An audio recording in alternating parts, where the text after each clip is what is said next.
профессора Лукии Атанассаки, с которой последние 15 лет я регулярно встречаюсь в самых разных местах Земли, в интересных конференциях. Но началась, первая встреча состоялась в Дельфах 15 лет назад, а Лукию я бы назвала такой классической жрицей дельфийского святилища, потому что она там регулярно, ежегодно ведет занятия для преподавателей греческого языка из Испании, Дании, Бельгии, Австрии, России, вот где мы встретились, Германии, Баварии, Голландии, Франции, в общем, весь мир.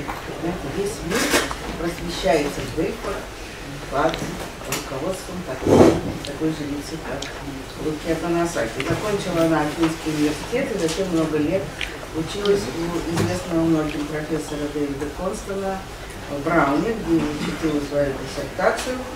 И в настоящее время имеет огромное количество всяких общественных, как бы мы говорим, нагрузок в плане управления, так сказать, науками и классическим комьюнити в самых разных местах. Она выступает на конференциях по 4 в год, а иногда и 5. Но основная область ее занятий была и остается — это хоровая лирика. Настоящий, ее, в том числе ее литературный, а также политический, идеологический контекст. И этому посвящены книги, но в последние годы она работает над, так сказать, обстановкой V века, затрагивает прозу и драму. И соиздатель множества книг, человек очень известный в классическом мире Запада, а теперь и Востока, поскольку мы увидели ее здесь второй раз. А работает, преподает в настоящее время Лукия. Тоже очень вместе непросто. На Крите, откуда вся греческая цивилизация происходит в едином кампусе Лукии. I think I should translate for Lukia part of your presentation. I would skip all the titles, but I can skip the image. Nina said that she, as well as I must say, got to know Lukia in Delphi 15 years ago, and actually she said that you are serving as a real Pythian priestess of Delphi for all these years, bringing in people from all over the world and teaching them great culture. So we do here have a real representative of the Delphic culture and of the Greek culture as well. Thank you so much. Now I am very honored to be thought of as a Delphic priestess. And I am very happy to be again in the Kasparov readings. The organization is amazing. Who on earth would think that everything is translated, for everybody to follow? So I'm very much moved and happy and honored, and I thank you for the invitation. I'm afraid I'll take you a little away from literary criticism. I'll talk around literary criticism, and there is a handout going around. Everything you need will be, on the screen. For those of you who do not understand Russian, I will read out the translations. So the handout is the documentation of what I'm talking about. One of the most celebrated literary conversations in antiquity is the one that took place in the house of Callias in Athens, sometime in the last 30 years of the 5th century. It matters little if the famous conversation between Socrates and Protagoras on Simonides' ode for Scopas is based on an actual conversation, or if it is entirely fictitious. In what follows, I shall not focus on Socrates, Protagoras, and ultimately Plato's hermeneutical endeavors, which have been much and well discussed. I shall focus instead on the impact this Platonic dialogue had for the reception of Simonides by later authors. In a now classic article, Malcolm Bell examined the ancient evidence and showed that posterity remembered Simonides mainly as a wise man, a miser, and an avaricious friend of tyrants. The purpose of this paper is to draw attention to another, less prevalent tradition, which preserves the memory of Simonides' agonistic excellence in Athenian choral competitions.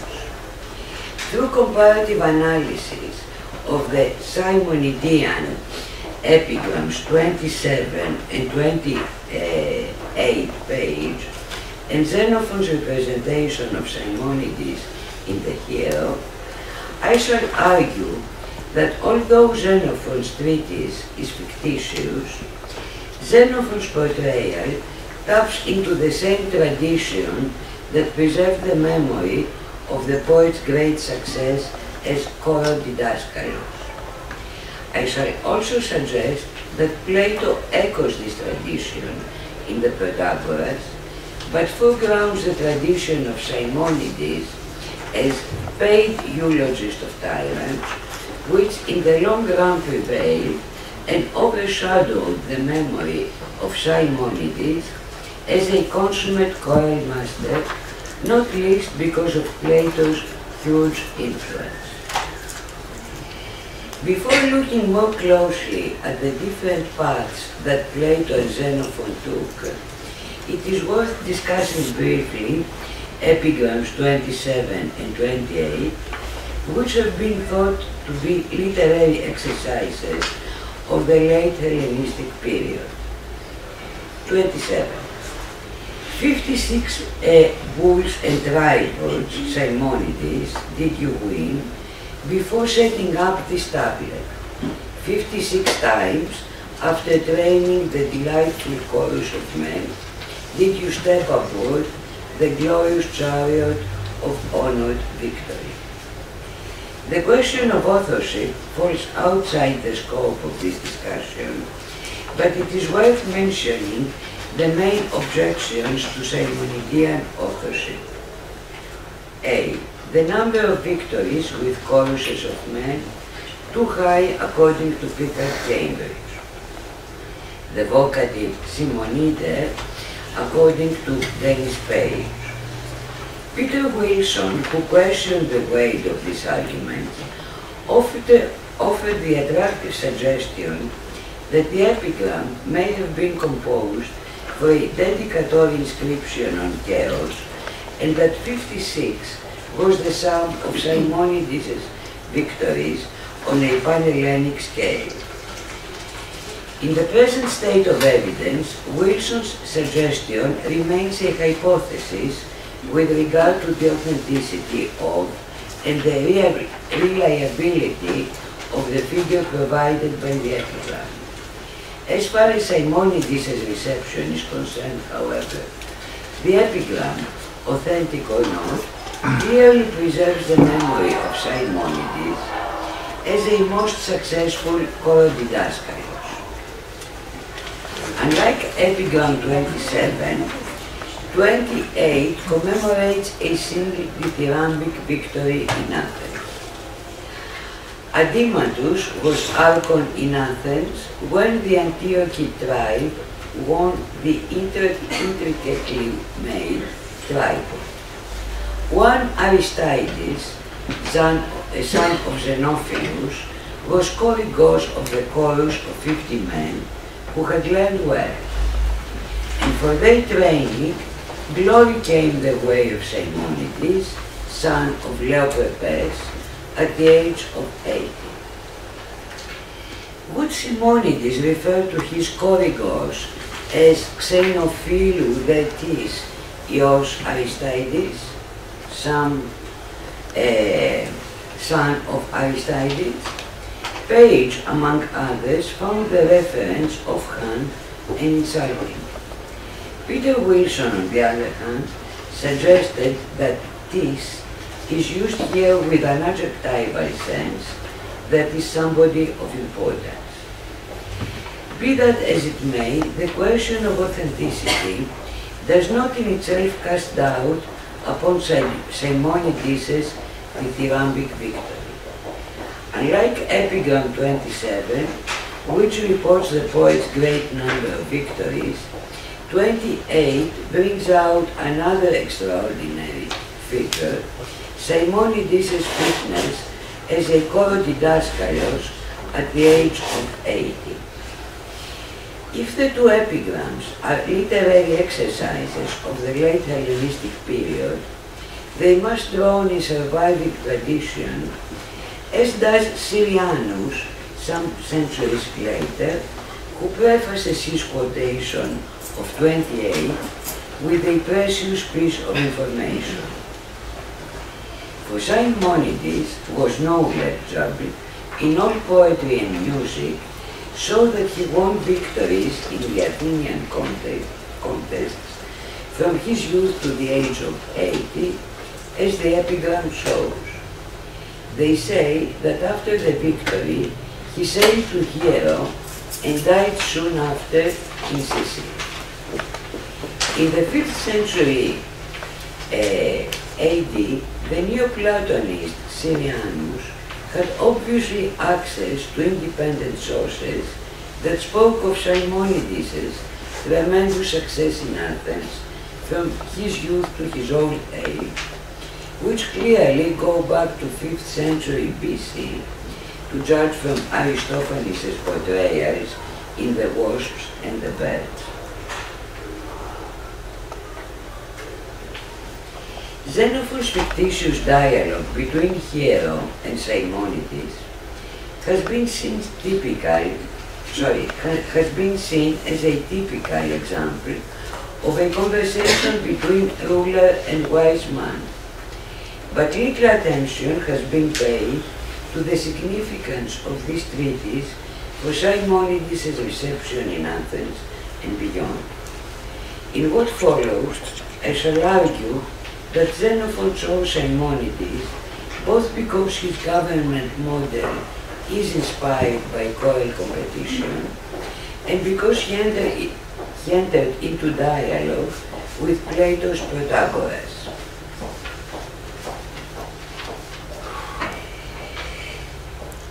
The dialogue begins at the initiative of Simonides, who wishes to know whether it is the tyrant or the private citizen who derives more pleasure from life.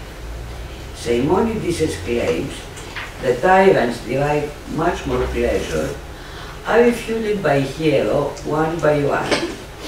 The pleasures of seeing and hearing are of particular interest for our purposes. According to Hiero, the tyrants are deprived of the pleasure of theoria. In the first place, then, taking the objects that we perceive by means of vision, I find by calculation that in regard to sightseeing, despots are worse off. In every land there are things worth seeing, and in search of those private citizens, these private citizens visit any city they choose and attend the national festivals where all things reputed to be most worth seeing are assembled. Unlike private citizens, the tyrant does not feel free to travel as Theoros. Anticipating Simonides' objection, Hiero points out that the spectacle the tyrant can commission are many fewer and lack variety. Moreover, they cost a fortune.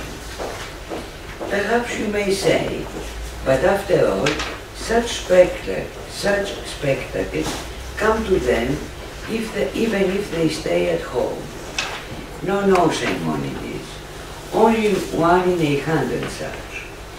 And what there are of them are offered to despots at a price so exorbitant that showmen who exhibit some tripe expect to leave the court in an hour with far more money than they get from all the rest of the world in a lifetime. Here does not specify whether poets like Simonides belong to this category, nor does Simonides take up the challenge at this point, but concedes that the tyrant may be at a disadvantage concerning sights and spectacles, and passes swiftly to the pleasure of hearing. Simonides claims that tyrants enjoy hearing above all else, because they are always praised and are thus spared abuse. Hero easily refutes Simonides' claim by pointing out that praise offers no pleasure when one suspects that flattery is the laudator's motive. Simonides agrees with Hero that praise is sweeter when it comes voluntarily from free people and moves on quickly to the pleasure of food. Hero's comment on the superior quantity, quality and variety of the theamata and acroamata at the Panhellenic and local festivals offers the first differentiation between the poets' different response to commissions from civic communities and tyrants respectively. Simonides will offer an answer later.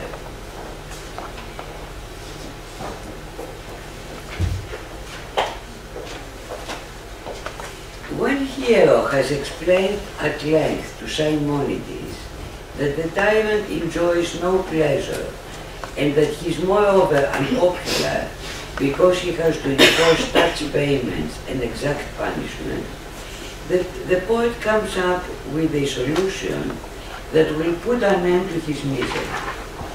Choral competitions can serve as a model of government.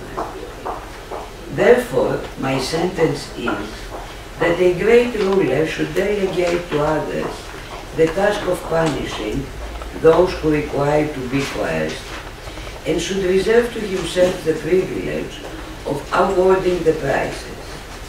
The excellence of this arrangement is established by daily practice, by daily experience.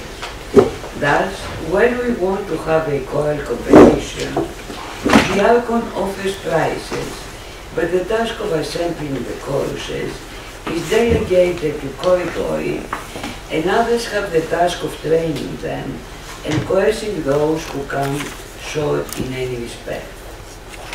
According to this proposal, as the choroi assemble the choruses and the chorodidaskaloi train them in choral competitions, the leaders of various groups can be responsible for setting up and judging competitions, thus sparing the tyrant from having both to choose, discipline, and judge the competitors. Simonides does not press the analogy of choral competition further, and thus leaves it unclear who will choose the organizers of the individual competitions, how the competitors will be chosen, who will be the judges, etc. What is clear is that the tyrant will have no involvement in these competitions other than setting up and awarding the prizes.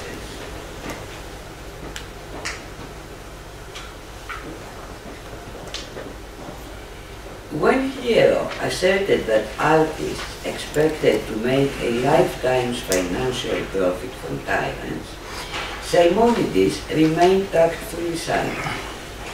As soon as the poet proposes choral competition as a model of government, he addresses openly the financial side. See how much effort and money people invest for a small prize, he tells Hero. Simonides does not provide Hero with an accountant's sheet, but his examples, that is, horse races, gymnastics and choral competitions, suggest that the competitors in the various fields will undertake the expenses for their own equipment and training. Like all other competitors, the choral didaskaloi will also compete for the prize. Simonides ends his long admonition by urging Hiero to spend also his own money for the common good. His argumentation offers the poet's perspective on Hiero's initial complaints about artists' greed and flattery. And what about the breeding of chariot horses, commonly considered the noblest and grandest business in the world? By which method do you think you will gain most credit for that? If you outdo all other Greeks in the number of teams you breed and send to the festivals, or if the greatest number of breeders and the greatest number of competitors are drawn from your city? Secondly, your victory will not be proclaimed by one herald's voice, but all the world will tell you of your virtue, and you will be free to go wherever you choose. So far as safety is concerned, to see the sights, and equally free to enjoy them in your home. For you will have a throng of aspirants before you, some eager to display something wise or beautiful or good, others longing to serve you. Everyone present will be an ally, everyone absent will long to see you. We have seen that Hiero's remark about the exorbitant profits artists expect to make from tyrants was general, as was his equation of praise with flattery. The tyrant evidently did not opt for an ad hominem attack on his visitor. Simonides' choice of horse race as an example of improper expenditure, on the other hand, shows that he understood poets to be among the overcharging flatterers that Hiero had in mind. Simonides' response is polite, but uncompromising. Since the tyrant has access to public resources and can afford the best horses, chariots and charioteers, his victory does not elicit admiration, but envy, whereas defeat elicits ridicule. Simonides carefully avoids mention of poets in this connection, but they appear in the new city he urges Hiero to create, which will host an eternal festival. The reformed ruler can travel as Theoros, but can also have the same opportunities at home, where poets, athletes, philosophers, among others, will come out of their own volition to display their talents. What Simonides tells Hiero is that it is the glory and the prestige of the city and its institutions that discourage greed and flattery, thus offering an explanation why poets respond differently to the tyrant's patronage and to the competitive festival culture.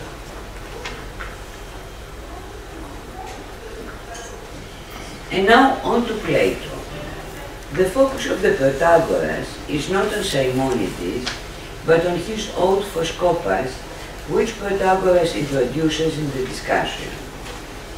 It is clear, however, that Plato thinks of Simonides as a choral master through Socrates' representation of Protagoras as a choral didaskalos and Protagoras' characterization of Simonides as a cryptosophist. Socrates' description of the spectacle that confronts him upon entering Callias' house sets the stage for the gradual association of Protagoras with Simonides. And when we had entered, we came upon Protagoras as he was walking around in the cloister, and close behind him 2 companies were walking around also.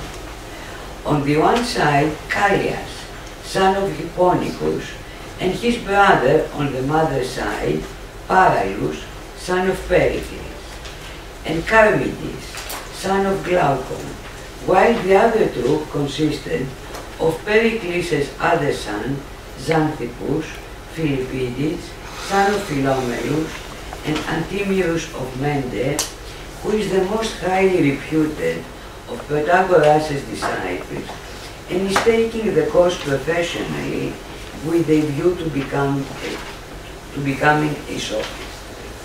The persons who followed in their rear, listening to what they could of the talk, seemed to be mostly strangers, brought by the great Protagoras from the several cities which he traverses, enchanting them with his voice like Orpheus, while they follow where the voice sounds enchanted.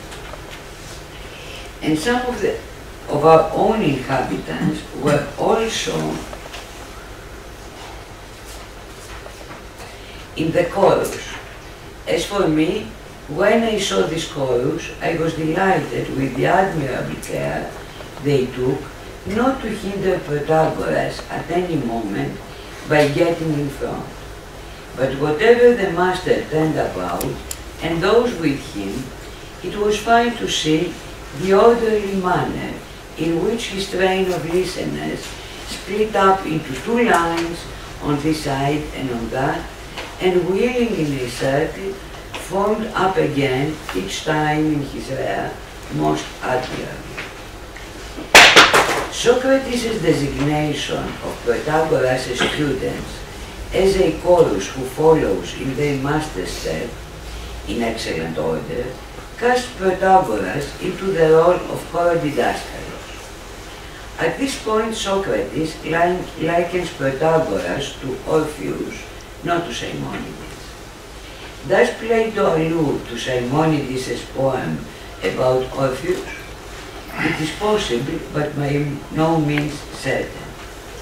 Socrates' concluding observation, however, namely that Protagoras leads a chorus moving and Kyklon, conjures up the Athenian agonistic dithyrambic scene, and is the first step in the association of Protagoras with Simonides.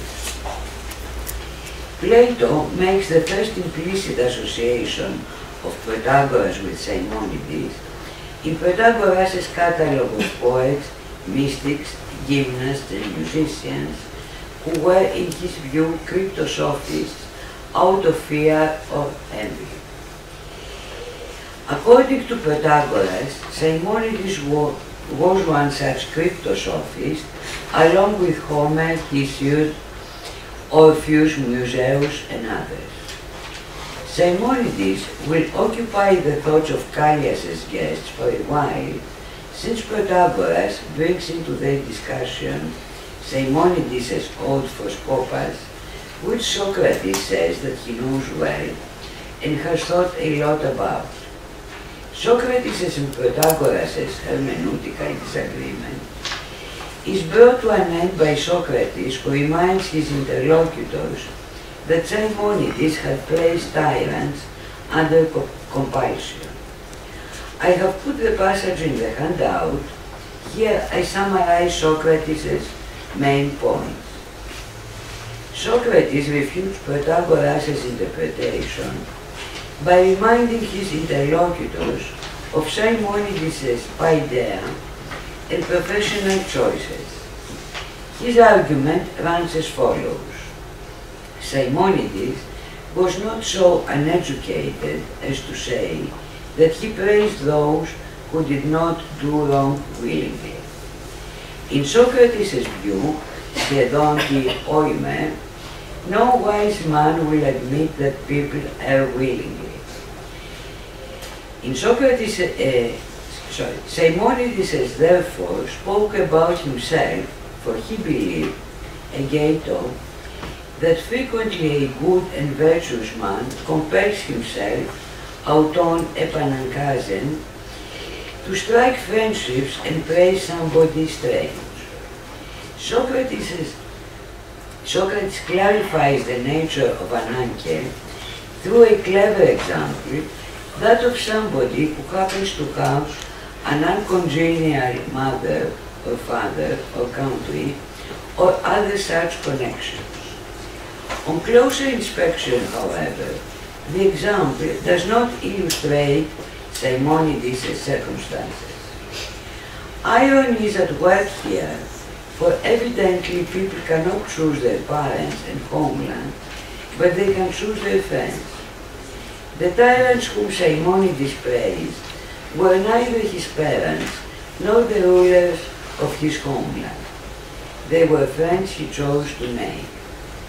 In addition to the ill-matched example, Plato draws further attention to Socrates' distance from Simonides' beliefs through the reiteration of the "he believed, I think he believed" frame, which brings Socrates' assessment of the poet's perceived predicament to an end. At face value, Socrates gives Simonides the benefit of doubt, but soon afterwards he further undermines his assessment through his request to Protagoras to stop talking about poems. For my part, I place it in Protagoras' hands to do whichever he likes best. But if he does not mind, let us talk no more of poems and verses, but consider the point on which I questioned you at first, Protagoras, and on which I should be glad to reach, with your help, a conclusion. For it seems to me that arguing about poetry is comparable to the wine parties of common market folk. These people, owing to their inability to carry on a familiar conversation over their wine by means of their own voices and discussions, such as the lack of education, but a premium on flute girls by hiring the extraneous voice of the flute at a high price, and carry on their intercourse by means of its utterance. Socrates' condemnation of the presence of aulus players, dancers, singers, and citations of poets in the symposium of the Pepeidoumeni illustrates Xenophon's dialogue with Plato, not only in the Hero, but in other works as well, as you shall see in a moment. I wish to draw now attention to Socrates' comment on the poets. Socrates places the poet's voice above the voice of hired singers, dancers, and aulus players, but advises against the use of their poems in the symposium because it is impossible to determine their meaning. Socrates' immediate reference is of course to Protagoras' and his own hermeneutical disagreement. What Socrates does not say openly, but certainly implies about Simonides, is that indeterminacy extends to his beliefs and motives. If the Pepeidoumeni in Callias' house cannot be sure about the meaning of Simonides' ode, a fortiori they cannot be sure about the beliefs and motives of a poet whom they can no longer question. This is why Socrates' point about the compulsion Simonides felt is so carefully phrased. Despite the careful formulation, however, Plato cleverly drives his point home. Simonides' voice was high too. Plato's main target is not of course Simonides, but Protagoras. Yet, Plato kills two birds with one stone through the analogy he draws between poet and sophist.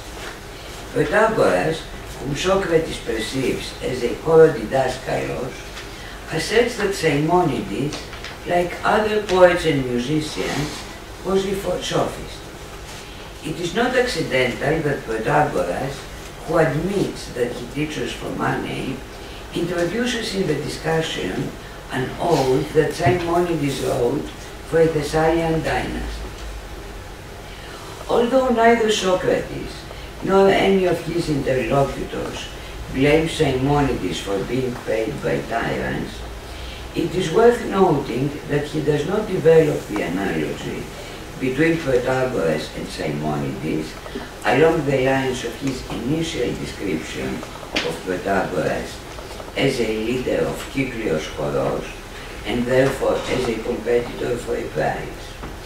Through the introduction of the ode for Skopas in the discussion, Plato places the emphasis on Simonides' far more lucrative eulogies of despots. Thus, he sidesteps Simonides' many dithyrambic victories in Athens. Contrary to Plato, Xenophon starts with the representation of Simonides as friend and eulogist of tyrants, and ends with a poet who has thought out the advantages of civic commissions.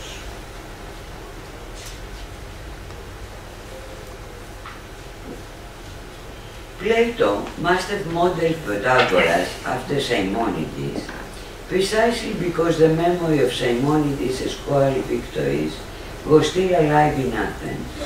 But as we have seen, once he evokes the Athenian agonistic scene, he veers off and foregrounds Simonides' praise of tyrants.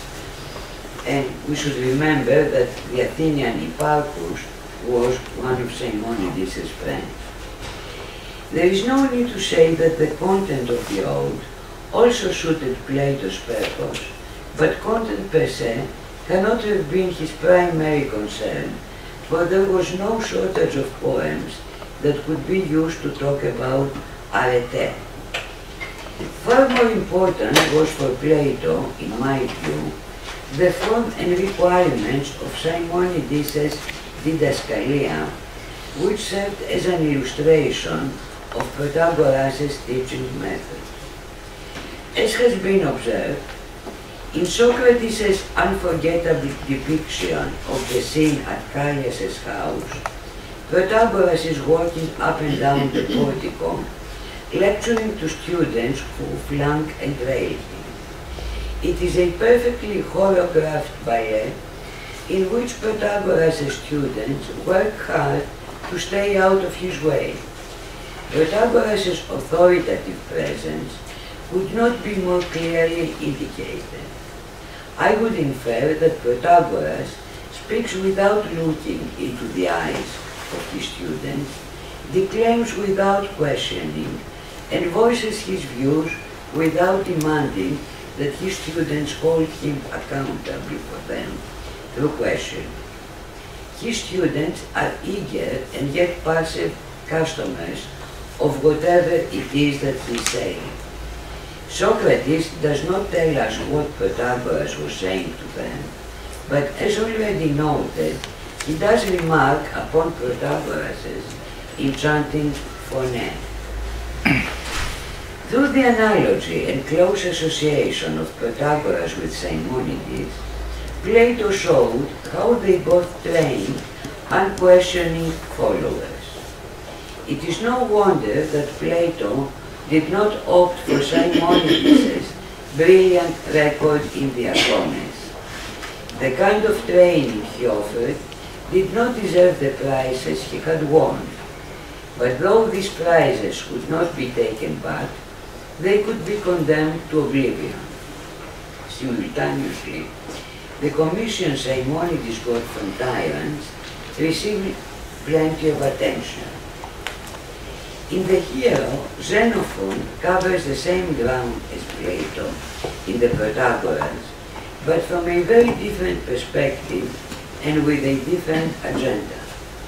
In casting Simonides, not as the tyrant's eulogist, but advisor, Xenophon adopts the poet's point of view and offers a fresh perspective on the issue of financial remuneration.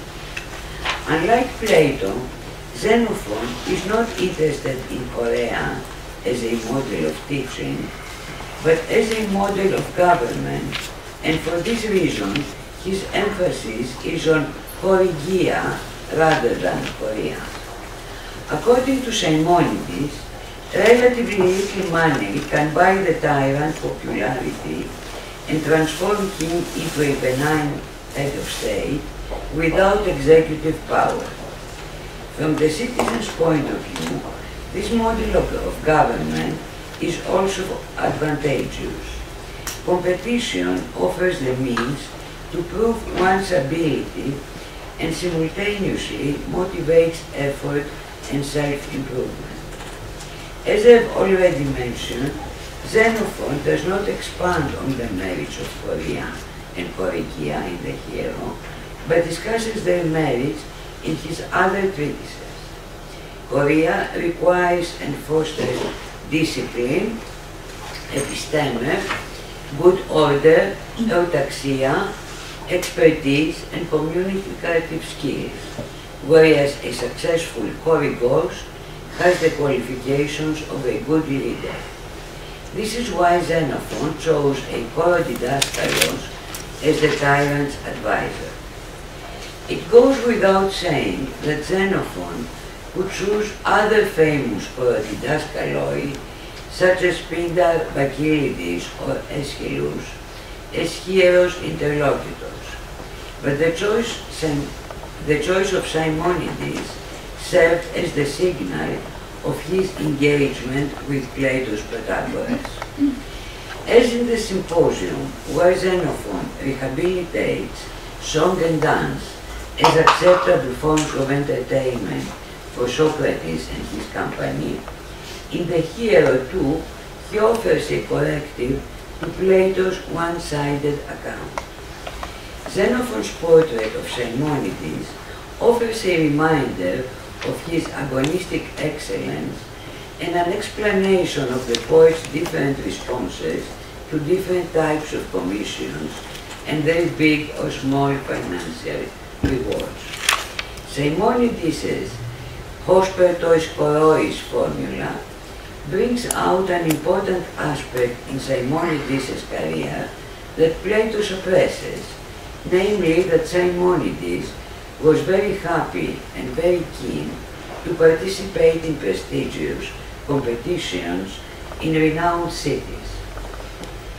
It is no wonder that the tradition of Simonides as a greedy eulogist of tyrants prevailed over the tradition of his agonistic excellence. Whether Simonides was as greedy as he emerged in the anecdotal tradition, we will never learn, but the stories of his avarice were clearly much more entertaining and better selling. Plato's subtle endorsement of this tradition in the Protagoras must have given it great impetus. The pseudo-Platonic Hipparchus is a good example of Simonides' reception by later Platonists. On the other hand, Syrianus' knowledge of Simonides' agonistic successes in Athens throughout his life, 10 centuries later, indicate that the tradition of Simonides as an accomplished didaskalos of Kyklioi Koroi was not eradicated. Xenophon's response to Plato in the Hero point in the same direction, as does the preservation of the memory of Simonides' agonistic excellence by epigrams 27 and 28. Yet, Socrates' hermeneutical disagreement with Protagoras, as Plato remembered or imagined it, clearly stacked the cards against Simonides forever.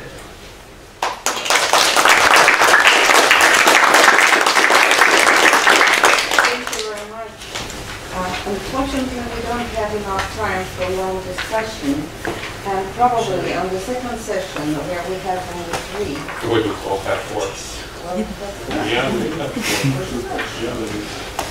Well, probably we'll have time for the second session. to discuss more, but now, few questions, please. Σας ευχαριστώ πολύ. Очень краткий вопрос. Великолепно, убедительно показано соотношение вот этих двух текстов. Поразительно, вы совершенно убедили. И Ксенофонт вообще недооцененный, на самом деле, в этом смысле автор. У меня вопрос только по формулировке, как я ее увидела. Мне кажется, что это может быть неточность перевода. Интерес Ксенофонта к Симониду вызван его моделью государственного управления, так было сформулировано, на которой его вдохновила практика хоровых состязаний и его полемика с Протагором. Вот само по себе это соотношение абсолютно верно. Вопрос у меня такой. То, что это связано, это очевидно. Могли эти процессы быть параллельными?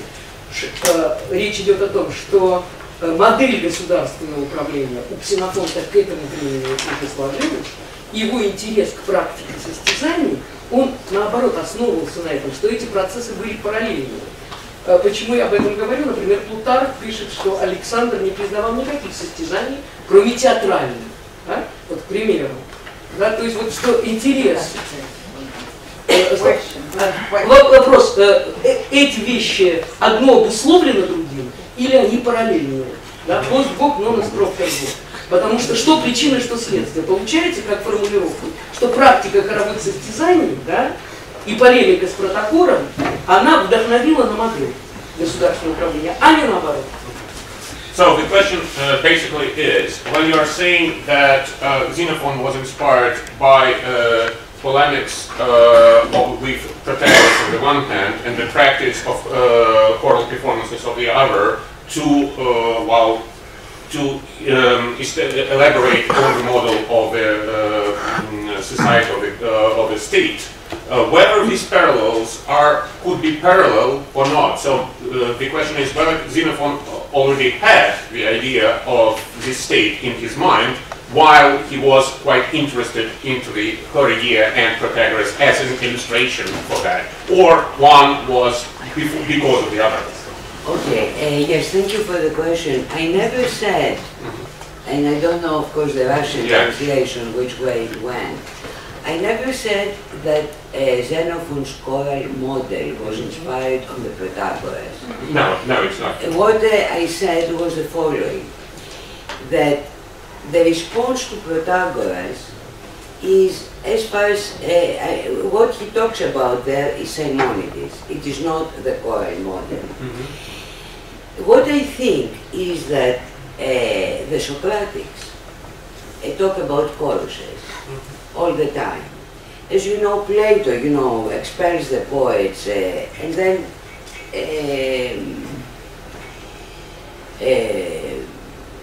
Xenophon develops this model not only in the Hieron, but in the Memorabilia and in other treatises, the Hipparchicus. And later on, after Xenophon has had his views, Plato comes back with the laws, where Plato makes a huge turn from what he was doing earlier with regard to choruses. So I agree with you, the choral model was there in Xenophon, because it fosters pitharchia, discipline, eutaxia, good order, and episteme. It is Simonides that is at issue in these two dialogues. Yeah. My question is, of course, about money. As you can see from my paper, I was a little bit obsessed with, literary criticism coming out of literature itself. My question is, this idea of money being, or Simonides being greedy or just earning money is bad or good, basically, by Xenophon and Plato.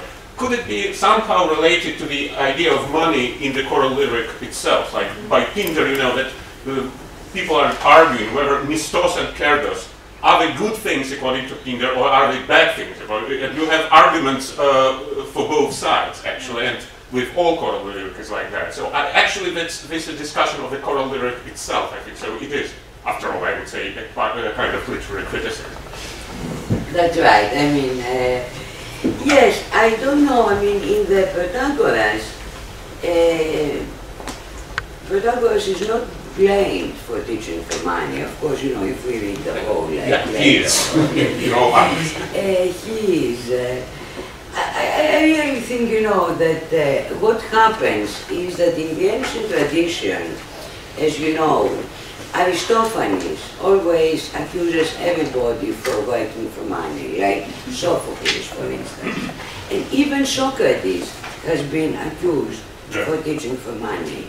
So what happens later is that the Socratics, all of them, you know, attack the idea of Socrates teaching for money, but Plato does not attack the idea, but fosters it of Protagoras Maimonides teaching for money.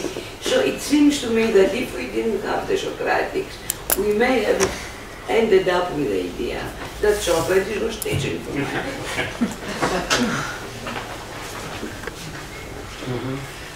Thank you very much for your... Thank you.